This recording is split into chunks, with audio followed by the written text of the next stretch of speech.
This is how a single player game should be made.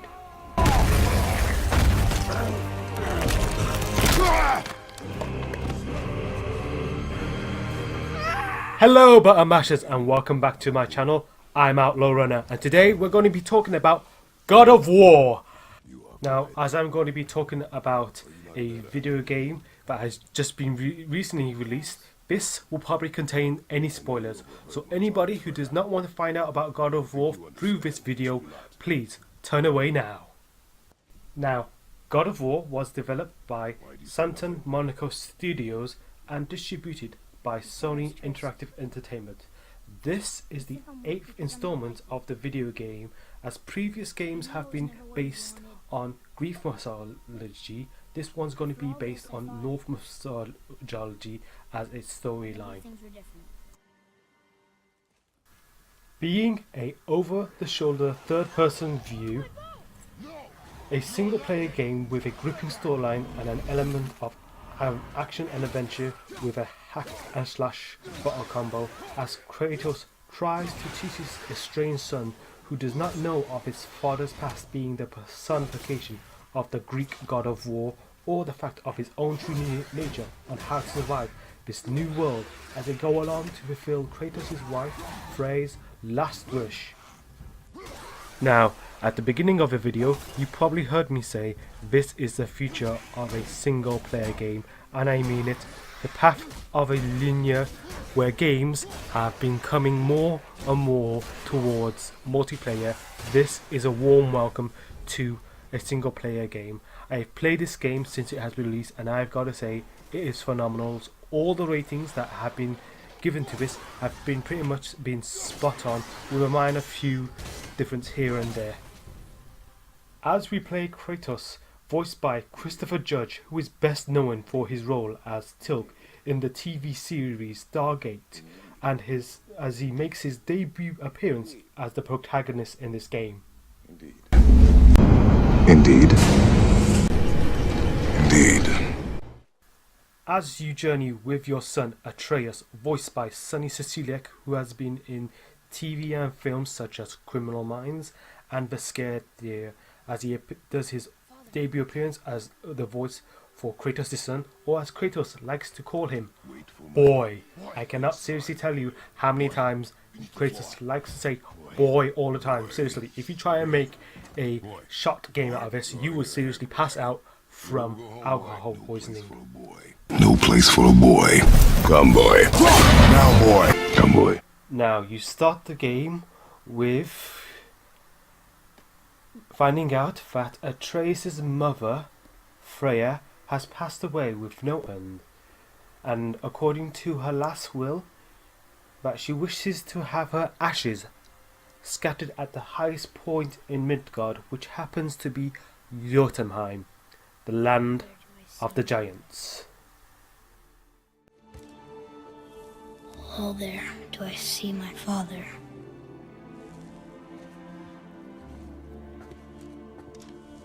Oh, there do they call to me. Now, to see whether your son is ready, you take him hunting to see how he can handle himself in the world, and almost instantaneously you are put into combat as you fight various monsters such as trolls, ogres, dark elves, and many more. When you come back to collect your wife's ashes from the funeral pyre that you have lit before, you find yourself facing a stranger demanding something from you, and that you do not know what he is asking, and instantaneously you are put into a clench fisting, teeth grinding fight. My turn. Now, the sense of world scaling is really good for this sandbox game, as you compare yourself in the game with other objects in there, and it really does work well for itself for this world of Norse mythology, as you delve deep into its secrets through opening chests, discovering stories, and interacting with other characters, and many more. The combat being simple yet immersive, even though you only really have 4 weapons to use. The Leviathan axe, which is given to you by your wife, that has a frost element damage to able to freeze your opponents in place for a good few hits, as well as the ability to throw it and recall it back on command, whilst you use this feature to unlock puzzles and get to hard to reach places. The retractable shield, which is also provided by your wife, which can be used to block some incoming attacks, not all, and used for a well-timed parry to stun your opponents, and even being used to attack enemies. You can go barehanded using the good old-fashioned kick and punch combos, which allows you to fill your enemy's stun bar more quicker, which allows you to perform execution moves. And of course, in the game you acquire your good old faithful dual wielding weapons, the Blade of Chaos, which are a mid to short range attacks with the element of fire, which uses a burn damage as you attack your enemies whilst keeping them at bay with a bit of distance. Also can be used to help carry the hells of winds to open chests and areas you may not be able to later on in the game, and allows you to burn up certain types of bushes to open chests. Now Atreus uses a hit and run tactic, as well as using his bow, the Talon bow made by his mother, which develops a magical ability later on in the game. The first one being the light arrow, which stuns your enemies, allowing you to perform attacks as well as execution moves. Also can be used on blue crystals to create bridges to able to get to hard to reach places. The shock arrow, which paralyzes your enemies, and also used on red crystals for an explosive event to able to get through places that you may have not able to previously before. As the main story quest takes you on into different environments to explore, you may see places that you can go to that are not part of the storyline and not necessarily needed to be done straight away, as they are 9 different realms to explore. The first one being Midgard, the main area you will explore, where you meet a giant serpent whom you talk to and figure out, a witch who you meet by shooting one of her animals as you go on hunting with your son Atreus, and a very wise and knowledgeable man with horns who kindly asks you to chop off his head. The second realm being Alfheim, the land of the elves and dark elves, which holds the light of the Belfast, an energy source that you will need to able to get round to different places to progress through the game. Helheim, as you can guess from the name, it is literally the Norse mythology version of Hell, where the dead go who have not fallen in combat and cannot move on to Valhalla, where it is freezing with its freezing cold climate, where you can find certain items later on in the game for your son. Jotunheim, the land of the giants, full of mysteries and secrets waiting to be unfolded by you and your son.